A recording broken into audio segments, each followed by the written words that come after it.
Bonsoir. Il est 20 h.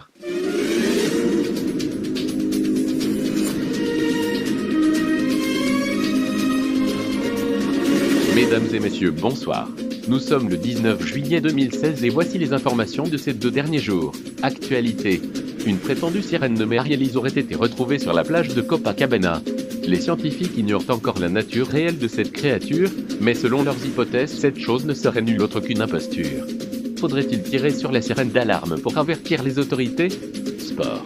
Une nouvelle compétition d'un sport se nommant la défaite a fait son apparition sur l'archipel. En effet, le but est très simple, il faut être le plus mauvais possible en animation. Alors que la compétition n'a commencé que depuis quelques jours, certaines personnes se sont déjà démarquées grâce à leur nombre de défaites déjà cultes. En exclusivité, Ime a accepté de nous parler de sa discipline. J'ai toujours su que j'avais ce don en moi. Certaines personnes essaient de perdre les animations pour essayer de nuire à mon titre de championne, mais il leur faudrait beaucoup de talent pour me battre. Je m'entraîne depuis que je suis toute petite. J'ai obtenu ma première défaite en jouant à un 2-3 soleil. Je suis retournée 15 fois au poulailler, mais à cette époque les gens n'avaient pas de reconnaissance pour ce genre de performance. Souhaitons-lui le meilleur pour la suite. Mode.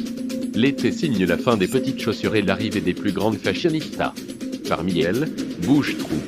Selon Madame Cordula, cette jeune femme au look très atypique a beaucoup de style ma chérie. Une question reste à se poser, serait-ce la fin d'une éco-style? La réponse de la styliste fut la même que la chanteuse Shaim. Et alors? Mais qu'est-ce que ça te fait?